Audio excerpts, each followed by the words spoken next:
ओम शांति। ओम शांति। ओम शांति। बैठ जाए।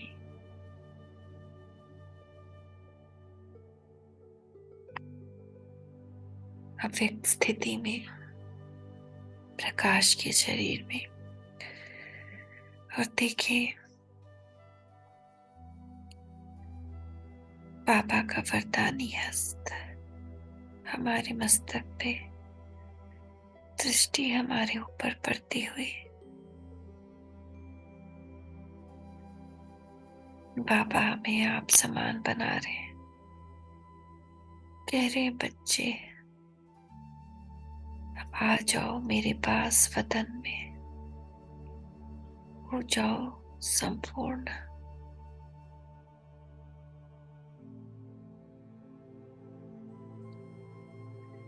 आज हम पढ़ेंगे और जानेंगे बाबा की और भी विशेषताएं। जब जिज्ञासु बाबा से मिलने जाते थे तो कैसी होती थी उनकी भावना। बाबा की आज्ञा ले आज अव्यक्त मिलन दिवस पर, विश्व शांति दिवस पर हम ये जानते हैं वह शुभ घड़ी भी आ पहुंची जब उन जिज्ञासु आत्माओं को ब्रह्मा बाबा और शिव बाबा के सामने ले जाया जाता, और सभी यज्ञवत्स भी आस पास बैठे देख रहे होते कि ये हमारे नए भाई बहन आए हैं। पापा और मम्मा के सामने बैठे हुए वे जिज्ञासु अपने मन में बड़े प्रसन्न होते।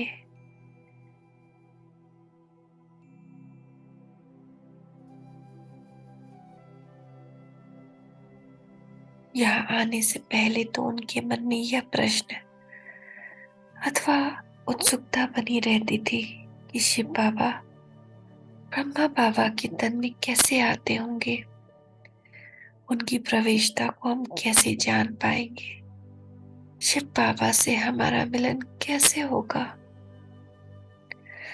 परंतु जब वे आकर आत्मनिश्चय होकर बैठते और बाप दादा की ओर निहारते तो वे उनकी नजर से निहाल हो जाते। ब्रह्मा बाबा के नेत्र रूप खिड़कियों से शिव बाबा आत्माओं से मिलते। बाबा बच्चे, मीठे बच्चे कहकर पुकारते तथा पुचकारते, परंतु ये शब्द उच्चारण होने से पहले ही कई जिज्ञासु तो उस चुंबक के पास ही पहुंच जाते। बाबा मम्मा का तन क्या था, इस पृथ्वी पर सुख धाम और शांति धाम था। उस पारसनाथ के स्पर्श से ऐसा महसूस होता था कि पवित्रता की धारणा का प्रभाव उनकी प्रकृति पर भी खूब भरा है। कहावत भी है,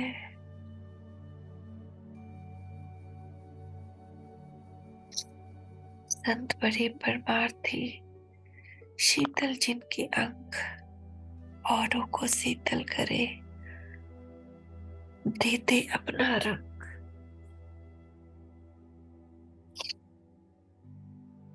सचमुच उन दोनों के तन में भी ऐसी विलक्षणता थी कि जिससे आत्मा की जन्म जन्मांतर की थकावट दूर हो जाती थी।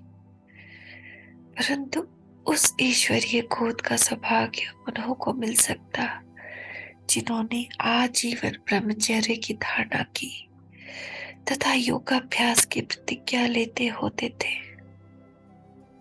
वास्तव में उस मिलन में देह का भान ही नहीं होता था, अपनी देह की सुध-बुध ही नहीं होती थी। अशरीरी अवस्था क्या होती है और आत्मा का परमात्मा से मिलन कैसा होता है, उसका जो अवर्णनीय अनुभव उन सुखद क्षणों में होता था, उससे आत्मा गदगद होती थी। जब मन में संसार का कोई संकल्प या आभास नहीं होता था और आसपास बैठे यज्ञवत्सों की उपस्थिति का भी पता नहीं रहता था।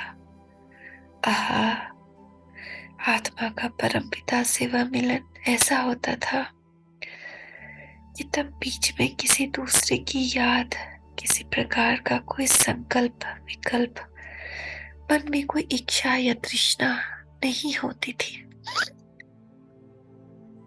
बल्कि एक आत्मा और दूसरा परमात्मा, दोनों बिंदु आपस में ऐसे स्नेह और चाव से मिलते थे और परमात्मा की ओर आत्मा का ऐसा दिव्य आकर्षण रहता था कि कैसे उनकी व्याख्या करें।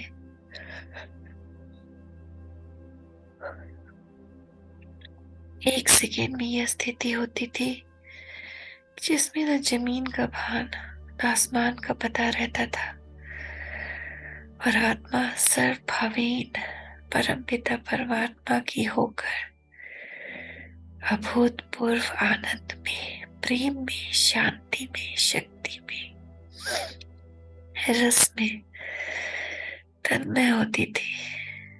फिर स्थिति थोड़ी थोड़ी करके इस ऊंचाई से नीचे की ओर होती थी, परंतु उस अनुभव की याद में जिज्ञासु खोया रहता था। उस अनुभव को पाने की उसे फिर और तीव्र उत्कंठा रहती थी। परंतु अब अन्य भाई बहनों से मिलना है। मन में थोड़ा यह संकल्प उठने के कारण वो स्वयं को जैसे तैसे कंट्रोल करते थे। जिज्ञासुओं का पहला जो ये प्रश्न उठता था कि परमात्मा का मिलन कैसा होता होगा, उस समय वातावरण और वायुमंडल किस प्रकार का होगा, शिव बाबा की प्रवेशता का पता कैसे चलेगा। उनके इन प्रश्नों का उत्तर उन्हें अपने अनुभव में मिलता था, परंतु ये अनुभव उस घड़ी होती थी जिस घड़ी वह प्रश्न भी मन से प्रादुर्भाव न होते थे, बल्कि आत्मा एक टिक होती थी। ब्रह्म कुमारी हृदय मोहिनी जी कहती है कि जिज्ञासु बाद में जब अपना अनुभव सुनाते थे तो कहते थे, जब बाबा से मिले तो हमने पहले तो एक दिव्य प्रभाव अनुभव किया। आत्मा में शांति का स्पर्श गहरा गहरा होता गया। बाबा से जब दृष्टि ली तो उसमें एक विचित्र स्नेह का अनुभव हुआ। उन नेत्रों से एक सर्च लाइट का आवाज हुआ। तो ऐसा महसूस हुआ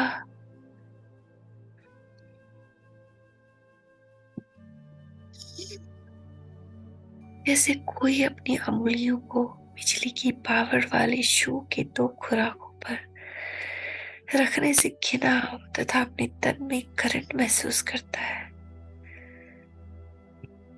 परंतु यह खिंचाव और करंट मन को बहुत प्रिय लगता है, आत्मा को सुहाता और भाता है। आत्मा स्वयं में एक शक्ति का संचार तथा स्वयं पर एक प्रकाश का फव्वारा सा छूटता महसूस करती है। वह स्वयं को आकाश तत्व के बजाय प्रकाश तत्व में अनुभव करती है।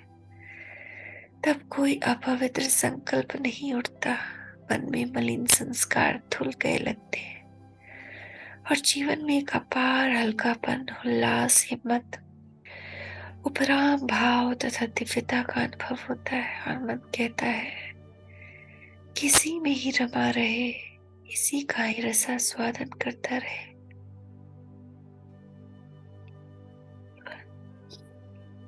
जीवन है तो यही है, सुख है तो यही है, मुझे प्यास थी तो इसी चीज की। ऐसे ही मन बोल उठता है, मुझे और कुछ नहीं चाहिए, मुझे रास्ता मिल गया, मैंने खजाना पा लिया, मुझे मंजिल दिख गई है।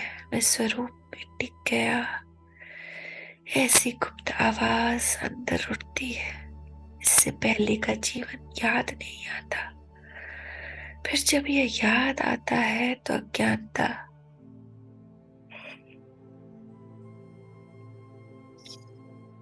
का वह जीवन है तथा कौड़ी तुल्य लगता है।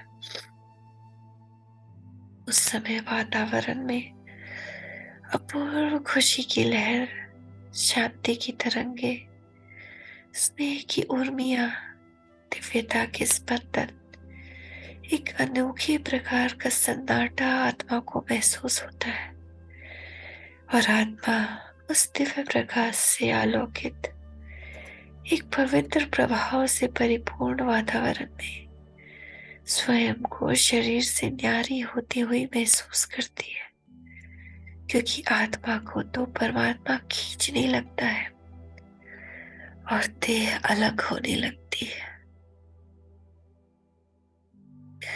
कुछ इस प्रकार के अनुभव जिज्ञासु अपनी अपनी अवस्था के अनुसार सुनाते और ब्रह्म कुमारी बहनें भी इस तरह का आदान प्रदान उनसे करती। ज्ञान मुरली सुनते समय भी जिज्ञासुओं को एक विचित्र प्रकार का अनुभव होता।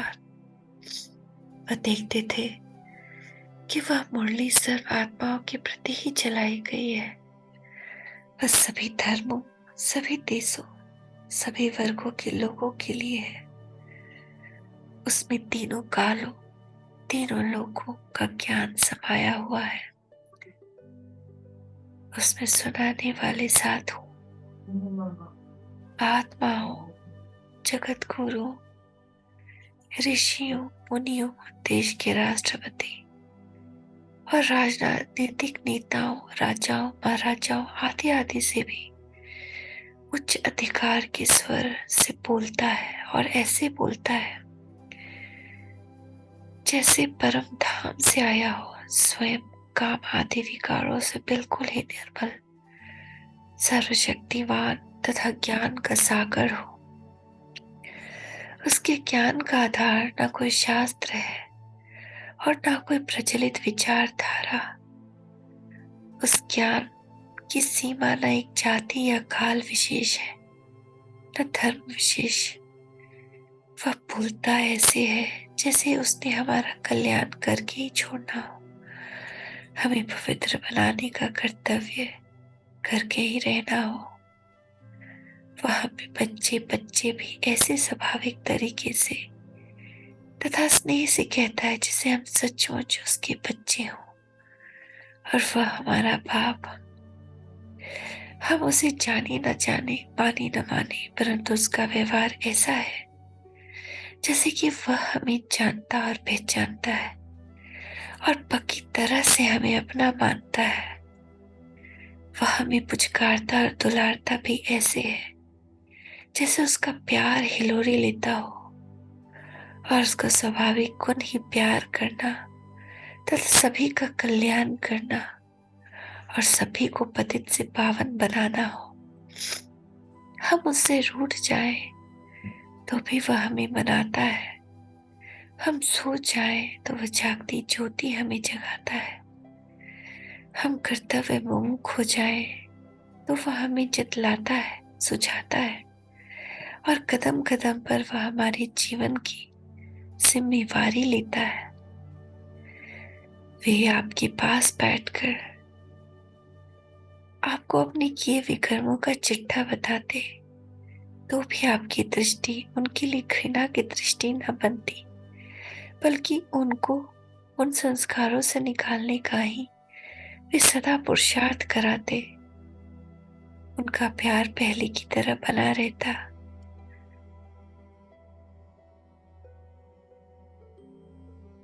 वह अभी अभी मुरली में बहुत ही यशस्वी भाषा में सन्यासियों, शास्त्रवादियों, राजनीतिज्ञों या समान व्यक्तियों को किसी महान भूल के लिए फटकारता है। लगता है उसके शायद आवेश है, परंतु वास्तव में उसमें आवेश है ही नहीं, क्योंकि एक ही क्षण में विषय को पलटकर मधुर मुस्कान से वह दूसरी बात कहने लगता है और उन सन्यासी आदि को भी अपना बच्चा मानते हुए उनके जीवन के एक पहलू के लिए उनकी सराहना भी करता है। उसकी बात से पता चलता है वह निर्वैर है, निर्भय है, अकाल मूर्त है और अव्यक्त मूर्त है। वह जिसके तन में अर्थात आपके ब्रह्मा बाबा के तन में आया है उसे स्वयं से अलग बताता है। उसके हाव भाव, उसकी वाणी, उसका ओज, उसका प्यार ही न्यारा है। जिज्ञासु सोचते थे कि आपसे हम अमुक बातें पूछेंगे तो हमारे मन में अमुक अमुक जो संकल्प उठते हैं उसका समाधान वे आपसे लेंगे, परंतु वह उसी दिन या अगले दिन ही देखते कि आपने जो मुरली चलाई है उसमें उन्हीं प्रश्नों का पर प्रकाश डाला है। माना कि वह मन को जानता हो। वे अपने मन में सोचते कि यदि हमारा योग सच्चा है तो शिव बाबा हमें विशेष प्यार करेंगे और हमें दुलारेंगे। और वे देखते कि उनके मन के उत्तर उन्हें आपके व्यवहार में मिलता। आप कहते कि मैं अंतर्यामी नहीं हूं, परंतु बच्चे जो संकल्प करते हैं वह शिव बाबा के पास पहुंचते हैं और वह मेरे तन के द्वारा यदि उचित समझते हैं तो उन्हें मुरली में उस विषय पर समझाते हैं। इस प्रकार एक निस्वार्थ अलौकिक प्यार, एक दिव्य प्रभाव, एक विचित्र आकर्षण तथा वातावरण में शांति, पवित्रता और आनंद की लहरों को अनुभव करके और मुरली में विशेषताओं की ओर ध्यान देकर बहुत से जिज्ञासुओं को प्रैक्टिकल रीति से यह निश्चय हो जाता कि शिव बाबा ब्रह्मा के तन में आकर हमें पढ़ाते हैं। ब्रह्मा कुमारी कुंची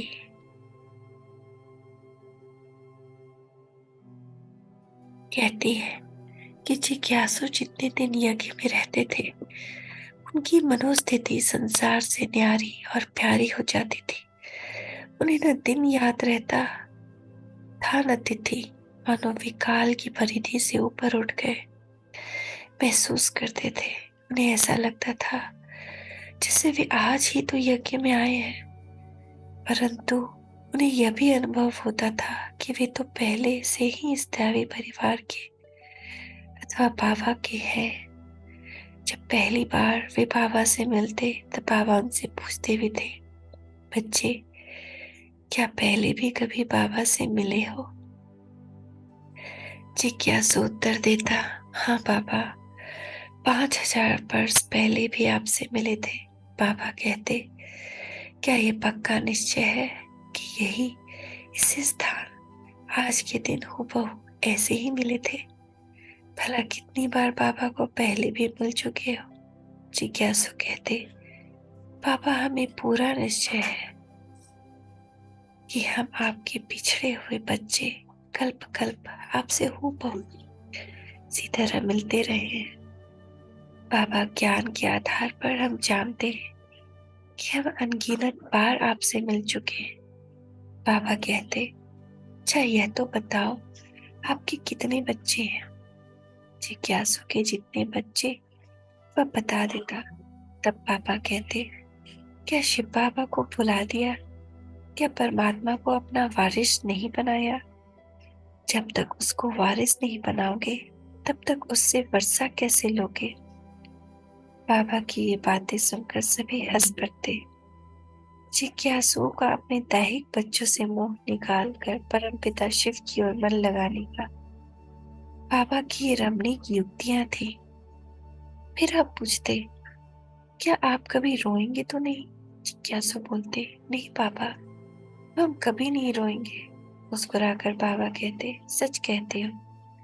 क्या पति मरे या पत्नी मरे, बच्चा मरे, कुछ भी हो जाए, कभी नहीं रोएंगे? वह कहते, नहीं बाबा, अब हम कभी नहीं रोएंगे। बाबा कहते, यह बच्चा तो सचमुच दही अभिमानी और नष्टो मोहा है। हाँ बच्चे, जब तुम्हें शिव बाबा मिल गया है तो रोने की कोई बात नहीं रह जाती। रोती तो विधवा है, तो आत्मा को तो अविनाशी पति परमात्मा मिला है। इस प्रकार बाबा भिन्न भिन्न रीति से जिज्ञासुओं को देही निश्चय बनाते रहते। वे उनसे पूछते, अच्छा यह बताओ, आप विजिटर हो या वारिस बच्चे हो? देखो, विजिटर वे होते हैं जो बाबा को केवल देखने के लिए आते हैं। वारिस वे कहते हैं जो बाबा के बच्चे बन जाते हैं। जिज्ञासु कहते, बाबा हम तो आपके बन चुके हैं, हम तो वारिस हैं। हमने ज्ञान द्वारा शिव बाबा को पहचान लिया है और अब सुख शांति का खजाना जो कि हमारा ईश्वरीय जन्मसिद्ध अधिकार है वह हम उनसे लेकर ही छोड़ेंगे। प्रातः काल में मुरली सुनने के बाद बाबा इस प्रकार बच्चों को चैम्बर में अनौपचारिक रीति से ज्ञान की वार्ता से बहलाते रहते। वह उन्हें बहुत ही प्यार से अपने हाथों से प्रसाद भी खिलाते, जिसे वे टोली कहते थे, हाथ में देने की बजाय। जैसे छोटे छोटे बच्चों को वृद्ध दादा मुख से कोई मीठी चीज खिलाता है, वैसे वे भी मुख से मीठी मीठी टोली देते, साथ साथ मीठी मीठी दृष्टि से देखते रहते, मीठी मीठी बातें करते रहते। वे कभी माथा चूम कर कहते, यह बच्चा अच्छा है, यह अच्छी तरह धारणा करेगा, बहुतों का कल्याण करेगा। यह मीठा बच्चा है, यह बहुतों को सुख देगा। इस प्रकार वे माया पर विजय प्राप्त करने का बल भर देते। बूढ़ी माताओं तथा वृद्ध पुरुषों को देखकर वे कहते, यह हम शरीफ हैं, ये अनुभवी हैं, ये किसी को ज्ञान सुनाएंगे तो इन्हें शोभेगा, क्योंकि ये बुजुर्ग है, ये घर को सच्चा सच्चा आश्रम बना सकते हैं। इस प्रकार वे कुमारों और कुमारियों को सभी को अनेकानेक युक्तियों से ज्ञान के नशे में झुलाते रहते। फिर वे सभी को पर्वत पर घुमाने ले जाते। वहां भी वे उन्हें ईश्वरीय ज्ञान तथा योग का मधुर चर्चा से बहलाते रहते। मीठे बाबा, प्यारे बाबा,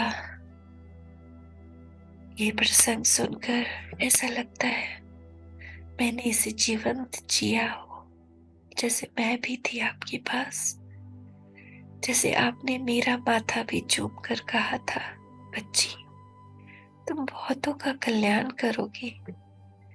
शिव बाबा ने तुम्हें बहुतों के कल्याणार्थ निमित्त बनाया है। बच्ची, शिव बाबा का साथ हमेशा तुम्हारे साथ है, कभी रोना नहीं। शिव बाबा की तरह ही निर्भय और निर्वैर रहना, मधुरता और निर्माणता से सभी का दिल जीतना। बाबा, वह एहसास मुझे दिन प्रतिदिन आगे बढ़ने के लिए उकसाता है, सेवा करने के लिए प्रोत्साहन देता है। मुझे वो आवाज अपने अंदर सुनाई देती है बाबा। कोटि कोटि शुक्रिया, आपका धन्यवाद बाबा, आपका धन्यवाद। ओम शांति, ओम शांति, ओम शांति।